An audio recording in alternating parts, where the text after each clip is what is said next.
Abdourahmane Diouf Birahim a averti sur la candidature de Bassirou Diomaye Faye. Bien sûr, maintenant il va rester que Habib Sy. Est-ce qu'il va porter le projet de PASTEF, l'ex-parti PASTEF, bien sûr? Oui, Abdourahmane Diouf est un homme politique. Et il a subi une spoliation comme d'autres hommes politiques. Il est dans l'opposition et a alerté un autre membre de l'opposition par rapport à sa candidature. Ça vient d'Abdourahmane Diouf. Peut-être qu'il ne va pas récolter d'insultes. Parce qu'il sait ce qu'il dit. Je l'ai dit il y a quelques jours, c'est peut-être différent. Mais j'ai dit, attention, danger. Puisque tous les candidats à la candidature, surtout ceux de l'opposition, peuvent se dire, attention, je ne suis pas encore candidat, puisque c'est le Conseil constitutionnel qui va décider de qui sera candidat ou pas, le 20 janvier prochain. Sur les 21 candidats qui ont validé leur parrainage, peut-être les 21 ne passeront pas. Regardez les journaux aujourd'hui. On vous parle de Karim Wade, des deux cas, Karim Wade et Khalifa Ababacar Sall. Il y a quelques jours, on parlait du cas de Bassirou Diomaye Faye.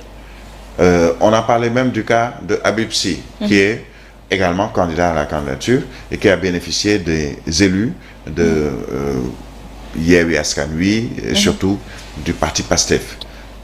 Il y a des journaux qui, peut-être commandités, vont dire, mais attention, un tel peut ne pas passer, pour mettre dans le subconscient des Sénégalais ou dans l'imaginaire ou l'esprit plutôt des Sénégalais que ce n'est pas encore joué d'avance. Mais qu'est-ce qui aujourd'hui pourrait empêcher Bassirou Diomaye Faye d'être candidat pour la présidentielle de 2024, du 25 février? Bassirou Diomaye Faye n'a pas été condamné. Certes, il est en prison, mais il n'y a pas encore eu de condamnation définitive. Il bénéficie encore de ce qu'on appelle la présomption d'innocence. Mais tout de suite, quelqu'un vous dira non, mais il est issu d'un parti politique qui a été dissous et il milite dans ce parti, il est même responsable de ce parti depuis assez longtemps et le parti a été dissous il y a moins d'1 an.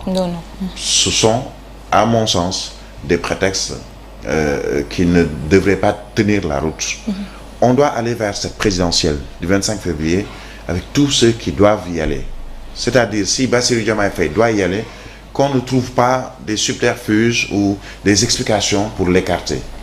Si Habib Sy doit y aller, qu'on ne trouve pas des subterfuges ou qu'on ne crée pas une certaine situation pour tenter de l'écarter. Que Karim Wade y aille, que Khalifa Ababacar Sall aille à cette présidentielle, que Déthié Fall, que les autres puissent aller à cette présidentielle, comme Amadou Ba devrait aller à cette présidentielle, mais qu'on arrête d'écarter les gens sous des prétextes qui vont tout simplement apporter une certaine tension dans ce pays, alors qu'on est à, disons, quelques semaines de la présidentielle, puisque c'est le 25 février. Nous sommes déjà au mois de janvier de 2024.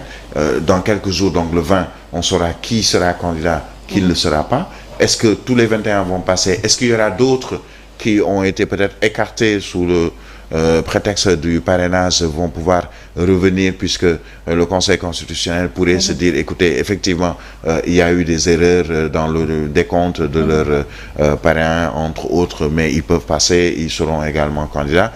On saura. Mais quand c'est Abdourahmane Diouf qui dit que, attention, Bassirou Diomaye Faye, vous êtes un candidat, mais un candidat en danger, c'est parce que lui-même, candidat à la candidature, a senti ce danger et il a été écarté, même si lui il n'accepte pas le fait d'être écarté et qu'il va, comme il l'a dit, continuer jusqu'au bout de sa logique, à savoir revenir devant le Conseil constitutionnel avec ses avocats, avec ses fiches de parrainage, avec ses clés USB pour démontrer au Conseil constitutionnel que il a été spolié et qu'ils se sont trompés, les 7 sages et leurs informaticiens entre autres.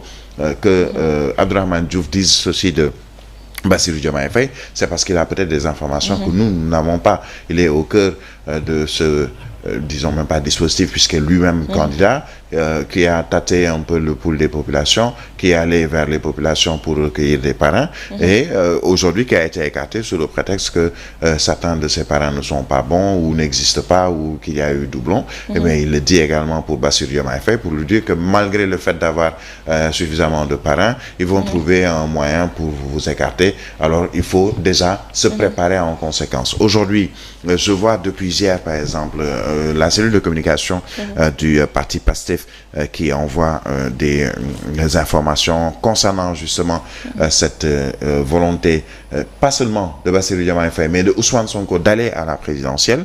Et ce que dit plusieurs affiches qui sont partagées par la cellule de communication, c'est que nous allons vers la présidentielle de 2024, donc du 25 février, et l'appel qui a été lancé même à l'endroit des électeurs et citoyens sénégalais pour qu'ils aillent chercher leur carte d'électeur pour participer à cette présidentielle, puisque la conviction du parti PASTEF, de sa cellule de communication et de ses leaders, c'est que Bassirou Diomaye Faye va participer, Ousmane Sonko va participer à la présidentielle. On verra ce que cela va donner dans quelques jours, mais ce qui est sûr, c'est que on est dans le temps politique. Tout le monde veut montrer que nous avons suffisamment de ressources pour aller vers cette présidentielle et même remporter la présidentielle. Et c'est le cas pour le parti PASTEF, c'est le cas pour Bassirou Diomaye Faye, c'est le cas pour les autres membres de l'opposition, dont Abdourahmane Diouf, dont d'autres qui n'ont pas encore été entendus sur le sujet et qui vont parler sur le sujet. Je peux donner un exemple pour avoir peut-être eu quelques informations le concernant, de Ablaye Sylla, qui n'a pas l'intention de laisser cette affaire. D'autres également n'ont pas l'intention de laisser cette affaire et laisser le Conseil constitutionnel dérouler selon peut-être ce qu'il estime être l'agenda du régime. Même Abdourahmane Diouf a soulevé des propos sur le candidat choisi par Ousmane Sonko pour porter sans doute justement le projet de PASTEF Bassirou Diomaye Faye. Selon Abdourahmane Diouf, je fais un clin d'œil à nos amis de PASTEF, dit-il, pour leur candidat Bassirou Diomaye, un candidat en danger, a dit le candidat, donc dirait-on, à le recaler lors des parrainages. Abdourahmane Diouf, le leader de Awalé, à côté donc Ousmane Sonko, revient à la une du journal Républicain qui justement donc s'inquiète ce matin présidentiel. Le choix cornélien des Pastefiens, soit ce sera justement Bassirou Diomaye Faye, soit Habib Sy, justement donc de l'autre côté. Les autres pièges, nous dit le journal Enquête ce matin par rapport aux 21 candidats qui sont donc à l'écoute des 7 sages, qui seront exactement les candidats officiels à l'élection présidentielle de 2024. Besbi le jour en revient. Et pour parler d'autres cas, ce matin, il s'agit du cas Karim Meïssa Wade ainsi que Khalifa Ababacar Sall, nationalité de Karim, son amende est celle de Khalifa Ababacar Sall devant le Conseil. Retour des cas, nous dit le journal Besbi le jour ce matin, quand Wade contestait les candidats de Idi ainsi que Macky Sall, ils n'ont jamais payé l'impôt, donc ils ne sont pas dignes d'être président ou bien présidentiable justement à l'élection présidentielle de 2024. Le professeur Abdoulaye Dièye a parlé à la une donc du journal Besbi le jour ce matin. Quelle sera la position du juge? C'est la grande question que l'on se pose devant un candidat condamné à une peine d'amende. Je suis le candidat de Dieu. C'est les propos justement qu'a tenu Thierno Cissé, le candidat aux 13 députés qui sont donc des faux députés, pour dire donc encore une fois qu'il a été condamné hier donc après avoir été jugé par le juge justement donc 6 mois de prison. À la une